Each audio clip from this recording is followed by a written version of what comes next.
Story 1. I am a university teacher. My students put in far more effort than I did at their age. The system has pushed them in that direction as well, but they typically have a clearer idea of where they want their career to go and are willing to put in the effort to reach that goal. By comparison, my cohort and I mucked about a bit more. Story 2. Students are not afraid to be kind to each other. I teach elementary art, and it is wonderful when a child who is not skilled in art shows another child their work. Instead of being laughed at, children are sweet and will say things like, "Wow, I really love that." I hear children telling others, "I think your work is beautiful," or "I really like your ideas." And I remember when my art was made fun of at school. In general, I do not see bullying as much as when I was a child. I went to school in a pleasant district and still was bullied. Many children here have a much worse home life than children at my old school, and while they could take it out on others, they do not. Children help each other too. They notice when a student needs extra help and will try to assist. They offer to walk a classmate to the bathroom, help with a drawing, or politely remind someone to be careful with materials. Story 3. My girlfriend is a teacher and she is amazed at how uncool drinking and driving has become. Children say, "That is stupid. You will kill someone." They even make fun of those who do it. In my day, everyone drove drunk. This is a very positive change. Note for the more than 20,000 people saying my username does not check out. I am going to ask you to do something risky and search for hard gay man. If you do not want to, you are missing out. Yahoo people who have hard gay in their lives are better for it. Story 4. Students now seem generally kinder to one another, especially toward children who are different. When I was in school, students who did not speak English as their first language, who were a little quirky, or who had disabilities were either avoided or viciously bullied. Today, that appears to be the exception rather than the norm. Story 5. Not a teacher, but I work the 2 p.m. to 10 p.m. shift at the local gas station across from the junior high and high school. Kids these days are much nicer. They are more likely to donate to our fundraisers, and they have no problem paying for each other's purchases when someone is short on money. Story 6. I worried about my son, who is mild autism, for the first 10 years of his life. I told him that middle school would be hard, that kids would tease him, and that high school would be even harder. 15 years ago, that would likely have been true. Fast forward to now, and I am constantly amazed and grateful for how well he is treated. Even the athletic kids and those who might have been bullies are inclusive, kind, and sometimes protective of my son. I have told them how appreciative I am and gave a few of them Christmas presents this year. I love those kids. Update. My son is 11 and I am 30. He is not in high school yet, but he will be there with the same kids he is in middle school with, so I feel confident about it. Story 7. The children in my daycare are much more likely to wash their hands than my generation was at the same age. Laughing out loud. Story 8. Girls ask boys out more, and boys now expect girls to be frank and straightforward about what they want. Otherwise, they are like my colleagues. Generally kinder, more generous, understanding of differences, and mature.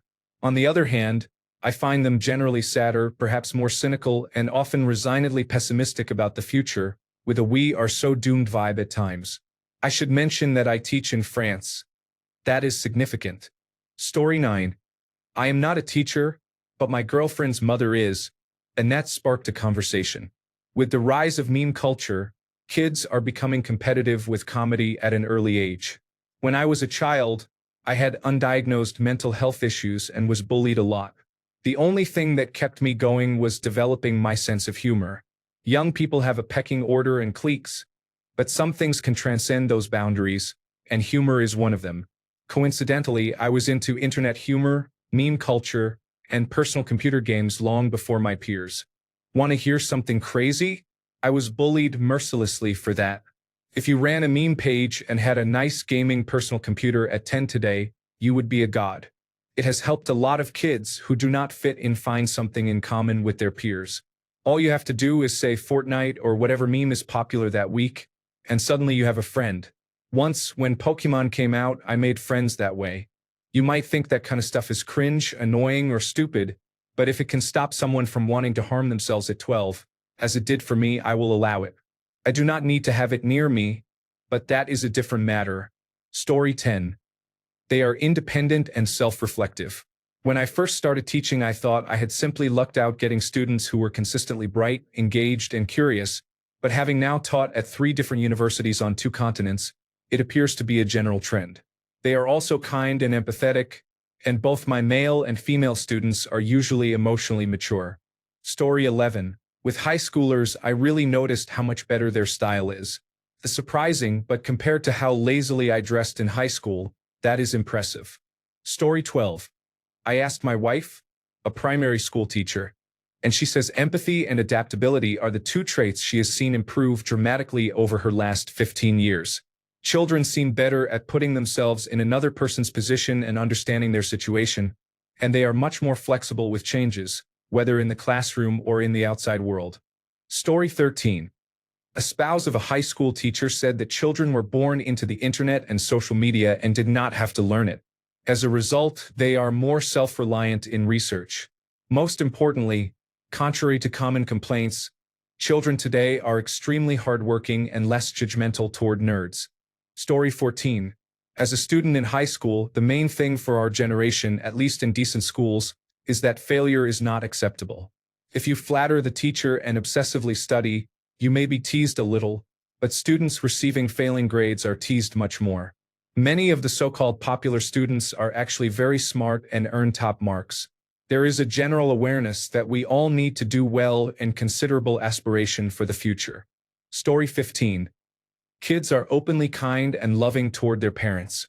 Once a tough football player in my class said, "I love my mom. She is my best friend." I see the old, "Ugh, my parents suck" mentality falling by the wayside recently. Story 16. I am a teacher at a high school in Missouri. All the stereotypes you hear or see about rural high schools are still prevalent. However, almost every group works harder academically. It is no longer considered acceptable to receive failing grades.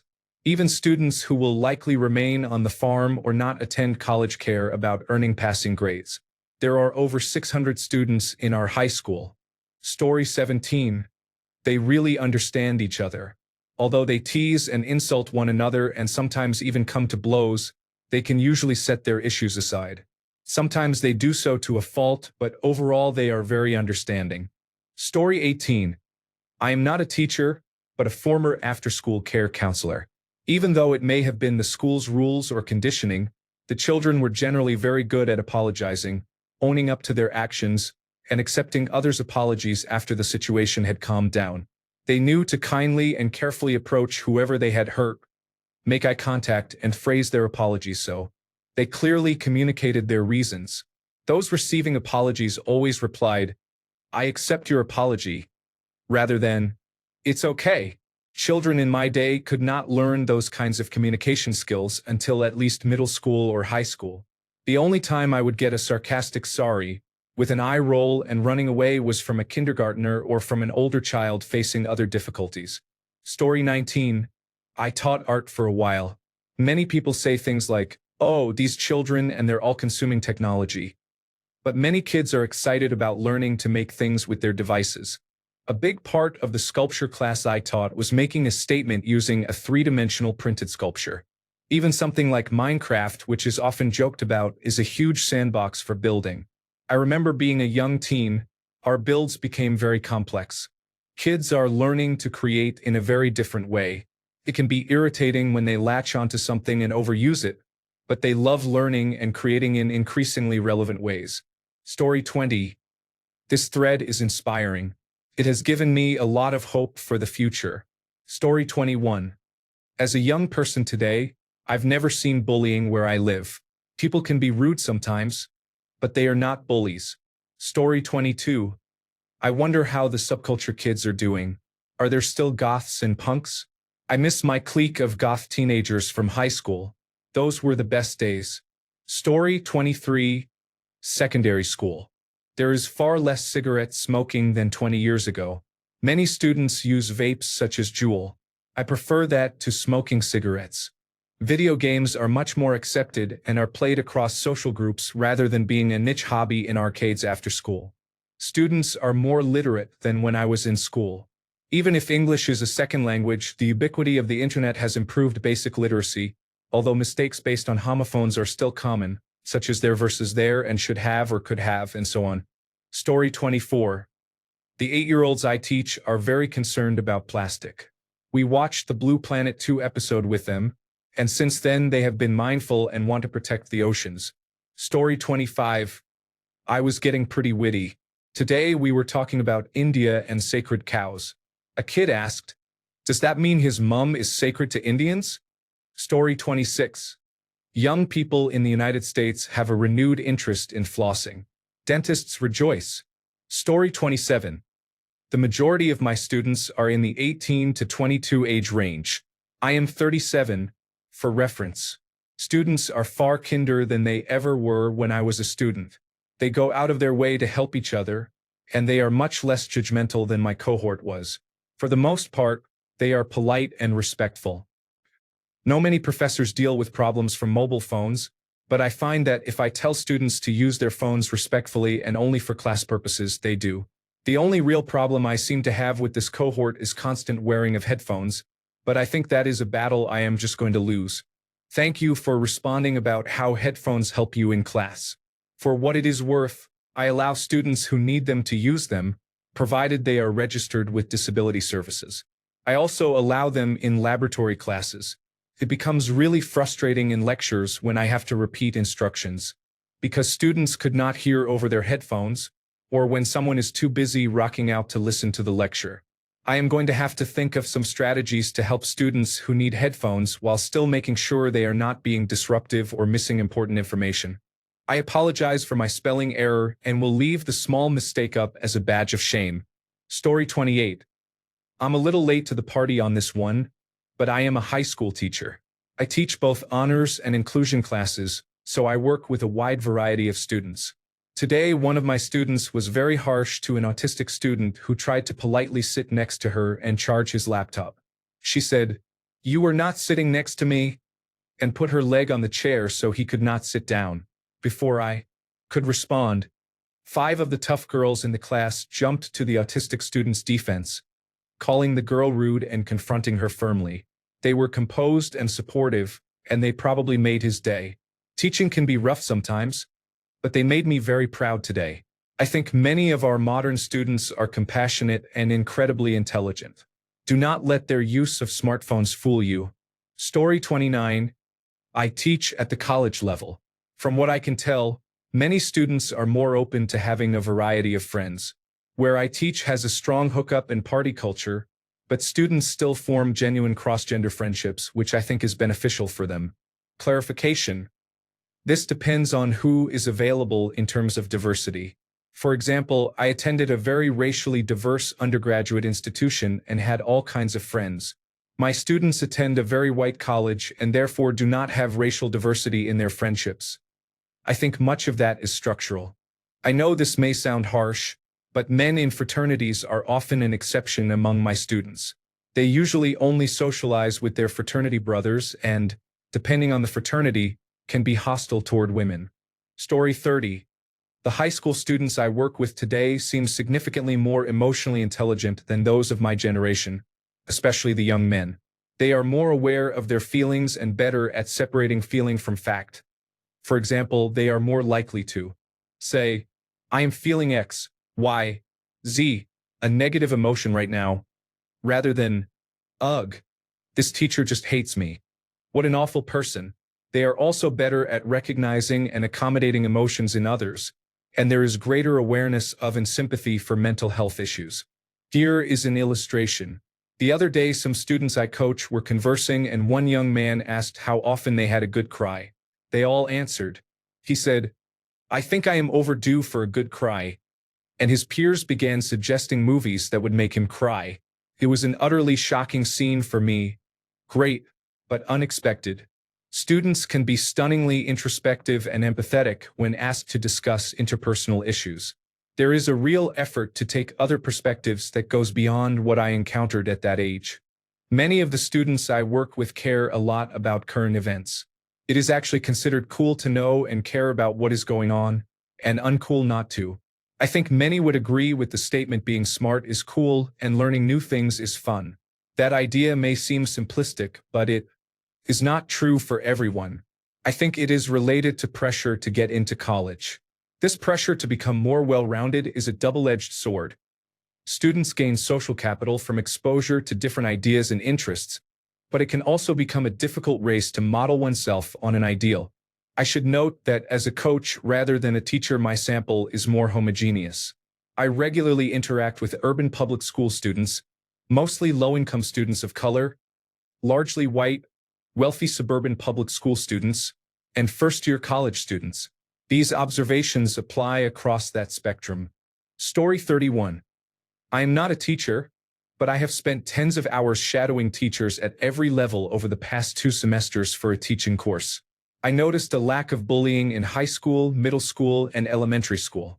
I have a unique perspective because, as a non-teacher observer, students acted more naturally when I quietly observed from the corner. In approximately 50 hours of observation, I saw only one instance of students being outright mean to each other. It involved 2 students teasing each other and was not physical. Story 32. I'm going to be that person and say I'm not a teacher, but both my parents are, and I interact with junior high and high school students often at my job and talk with them regularly. High school student. Hey, I brought you a snack. Me, oh no thanks. I'm trying to stay away from sugar. I'm trying to impress a girl. High school student. If she likes you for who you are, you don't have to worry about what you look like. Like, okay, you woke little baby, take your healthy outlook on romantic courtship somewhere else. This is not a self-esteem discussion. Edit. Thanks for my first highly upvoted comment on the AskReddit forum. I hate it. Let me address the main things people keep sending me. Yes, it is good to be at a healthy weight. However, if you're only working out because you think someone won't be into you otherwise, you're doing it for the wrong reasons. If someone doesn't like you at slightly above your ideal weight, they do not actually like you. They either are not that into your personality or they are shallow, not worth your time or tears. Yes, physical attractiveness is important in romantic courtship. However, it is hardly the most important thing. People can find you more attractive after getting to know you. If you have a bad personality, it does not matter if you have perfect abs. The point of the conversation is this: except when you are at an extremely unhealthy weight, such as morbid obesity or severe anorexia, or have a serious medical condition, personality is more important than looks. If someone does not like your looks at one weight, they are not likely to be more interested if you reach a healthier weight. If they are not worth it other than for a one-night stand. If you want to get to a healthy weight through diet and exercise, do it for yourself. Do not do it to impress others. Your motivation should be self-improvement, not landing a shallow boyfriend or girlfriend. Story 33. As a former college professor, contrary to what some believe, students are better at helping each other and sharing their perspectives on a topic. When I taught, they often tried to explain to one another how I had explained the material. Now they look for other approaches on YouTube and describe what they find. This can be problematic when explanations are incorrect. I taught mathematics. However, they also offer explanations I had not considered. It is refreshing to see more open sharing of ideas. Students may simply listen to their peers more than to me, but if it helps, I am not complaining. Story 34. Kindness. My college students are kind and supportive of one another most of the time. Story 35. There has been a large influx of Fortnite dancing and people saying oof. Story 36. Today, a man told me that my generation is very assertive. He said that when we are old, we will speak up if older people are not treated properly. We have the courage to stand up for what we believe is right. I liked that. Story 37. I've realized that specialization is valuable and that a 4-year college is not necessary for everyone. Many of my students want to attend technical or trade school or enter apprenticeships. They are learning from a generation burdened by debt. Jesus, people, I do not bring my students to class every day and tell them that college is for chumps and that they should become electricians. If a student's goals can be well achieved through trade or vocational school, I encourage that path. If their goals require university, I encourage that as well. Story 38. As a general rule, they are more understanding and forgiving if somebody is different. Don't get me wrong. Some of them are still unkind to those kids, but it is a shrinking minority. Most upvoted comment of the day. Reading the comments, it seems many of you agree. That can only be a good thing. Story 39. I am not a teacher, but I run soccer camps for children. They are much smarter and more informed than I was. Even children as young as 10 have a basic grasp of modern social issues. Story 40. I'm not a teacher, but I live on a block with a lot of children, and I babysit frequently. These children are geniuses. Half of them are doing multiplication before first grade. They read a lot and use technology responsibly. When children first started using iPads, I was angry. I thought it was going to lead to addiction issues. I don't know if it is the parents in my neighborhood or what, but these children understand they have 1 hour of iPad games every day and that is it. Only a couple of them have problems with it. Story 41. My girlfriend is a teacher and she has noticed a trend of students making an effort to learn about topics they care about, for example, political issues. Unfortunately, there have been multiple cases where parents called the school because their child came home disagreeing with them. The parents of one student threatened to unenroll him because he held some conservative ideas and they accused the school and my girlfriend of brainwashing him. My girlfriend is progressive and works hard to remain unbiased. She was pleased when that parent accused her. Story 42. I am a middle school social studies teacher. The students I have taught, whether at generally dysfunctional schools or at ones that run smoothly, question authority and speak out against perceived injustices in ways that students in my generation did not. I am in my early 30s. They are absolutely aware of the spread of misinformation and attempts to control people's thinking through propaganda, and they are far better prepared to see through it than any previous generation. This is the only generalization I can really make, to be honest. I have taught at schools with negative cultures where the kindness others describe was non-existent. I am at a school now that is so relentlessly positive and loving that if I had not taught elsewhere, I might think it was a generational thing. For many things, it really depends on the neighborhood and the school culture. Story 43. I have been teaching for about 7 years. What I appreciate most is my students' general acceptance of others regardless of sexual orientation, race, or class. Children simply do not care, and that is wonderful because they should not have to. Story 44. They do not smoke as much. If anything, they smoke cannabis very occasionally. Story 45. Self-sufficiency. I remember my brothers had great difficulty coping with certain classes because information was not available, so if you missed a lecture, learning a topic was very difficult. Now I see them not only researching the topics they missed, but also having so much information available that they learn almost every subject they find. Story 46. I am 28 years old and a non-traditional college student, so I am around 18 to 22-year-olds every day. What I have noticed most is how open, positive, and accepting they tend to be. Not everyone, of course, but the vast majority. For example, I had a panic attack during a presentation and they clapped, cheered, and encouraged me to take my time and continue. What could easily have been a humiliating experience was instead supportive. I feel that if I had done this in front of people my own age or older, I would have been met with awkward stares and laughter. They are also much more aware of the importance of addressing climate change, human welfare, and similar issues. I am in business school and have been relieved to hear students arguing that business practices need to be improved, better regulated, and more environmentally friendly, so we do not destroy the planet. My faith in humanity has been restored. Story 47.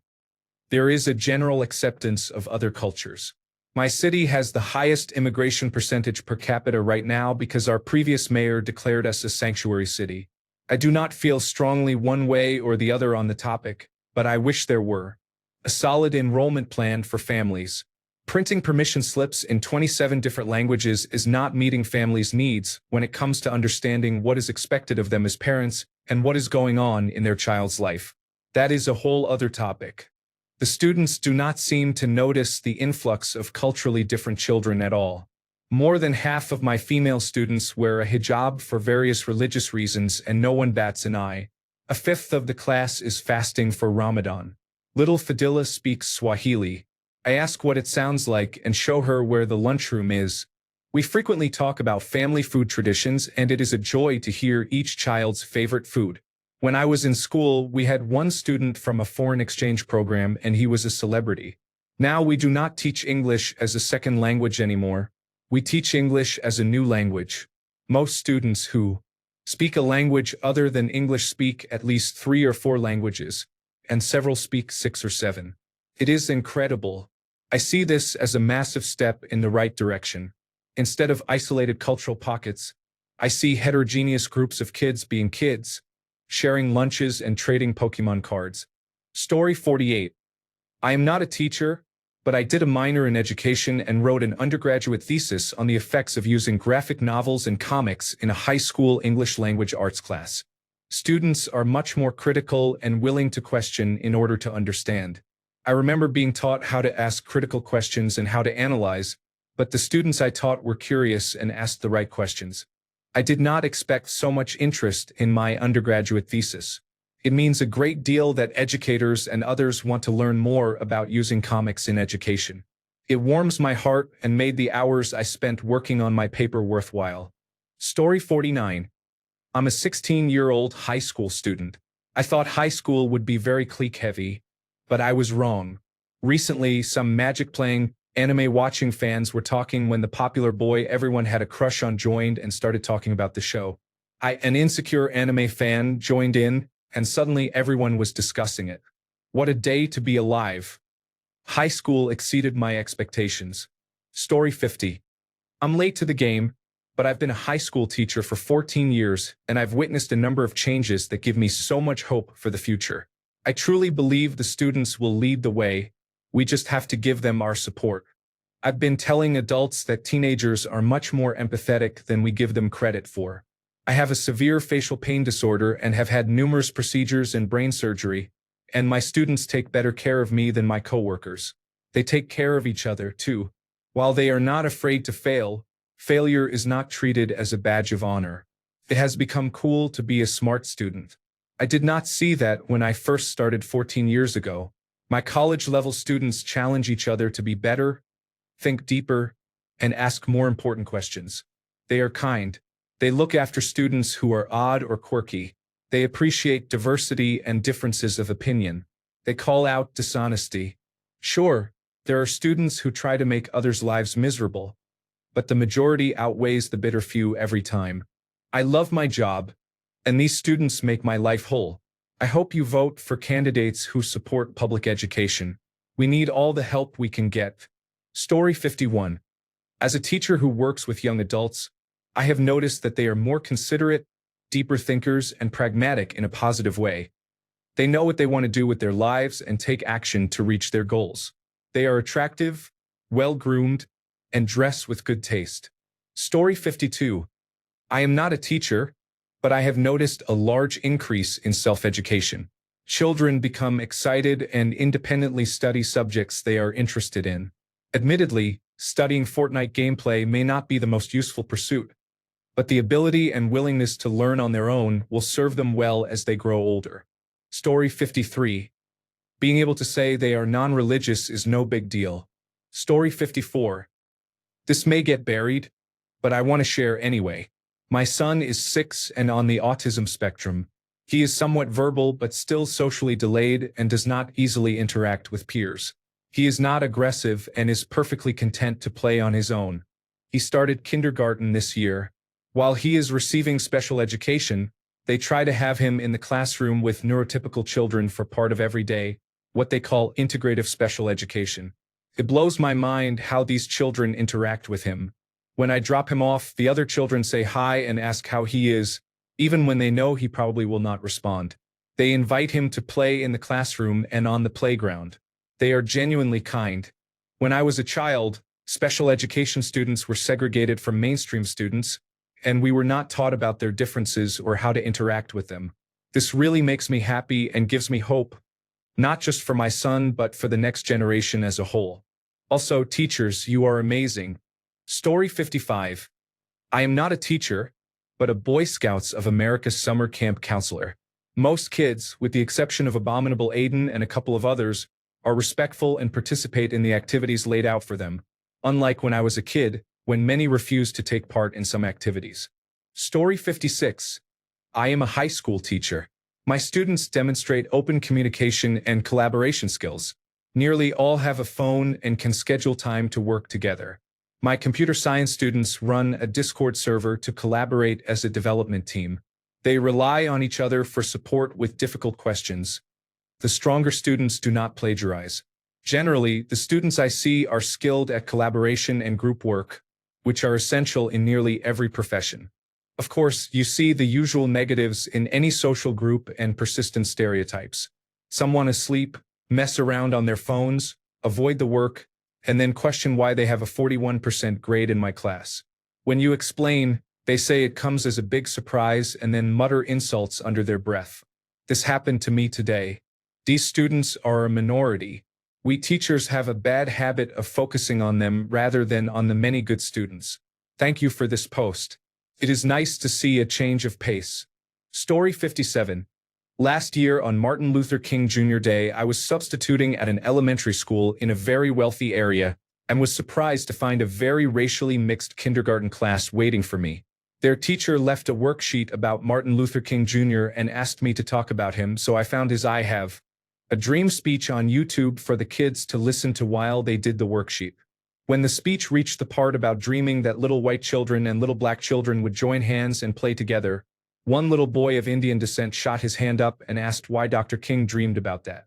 I explained that in Martin Luther King Jr.'s day, children of color were not supposed to play or mix with white children, and that they were sent to different schools, ate at different restaurants, and could not even share a water fountain.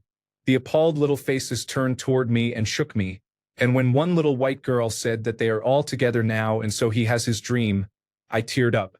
The kids are all right. Story 58. Students today are much more likely to take things at face value. I see less racial tension in the class than ever before. Story 59.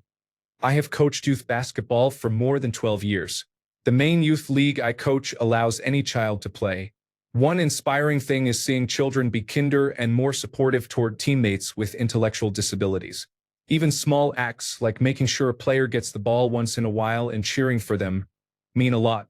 They are treated as equals and teammates rather than being made fun of. Story 60. In my high school around 2000, the nasty students voted the one kid who was brave enough to come out as gay prom king just to be cruel. He became the school joke and it devastated him.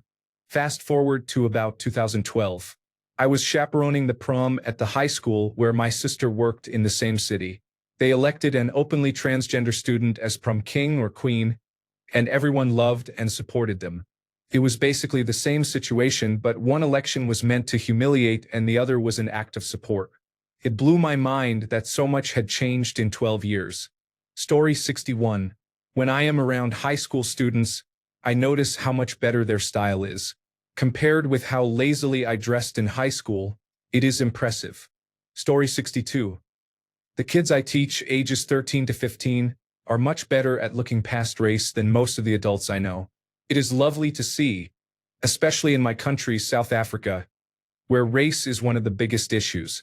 Story 63. In secondary schools in the United Kingdom, pupils seem politically aware. They have strong, often fact-based opinions about Donald Trump, his actions abroad, and Brexit.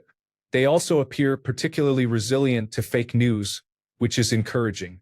I guess they are the first generation to receive lessons specifically about the validity, bias, and accuracy of online sources. Story 64. I am a preschool teacher. One of my students wears an eye patch to help correct his vision. The other children are always asking to wear pirate patches to match him and often compliment him on them. It melts my heart. Story 65. I teach grades 9 through 12. Everyone is in a tizzy because this generation is preoccupied with fatalistic and suicidal humor. I prefer to see a group of students who are finally able to communicate their feelings and emotions, regardless of how uncomfortable that makes you, Karen. Story 66. I found that young people today are more aware of the needs of the job market and of what they must do to stand out. They are more aware of internships, networks, and hobbies that will help them get ahead than my generation, the millennial generation. They volunteer more as a result and pursue their talents and interests. When I went to school, we were told that as long as we went to university, we would graduate into a successful job. But after the financial crisis, I found that this was no longer the case. My students now know that a degree is not enough and have a clearer idea of what they want. Thanks a bunch for sticking around till the end of the video. Remember to subscribe, and until next time, stay awesome and goodbye.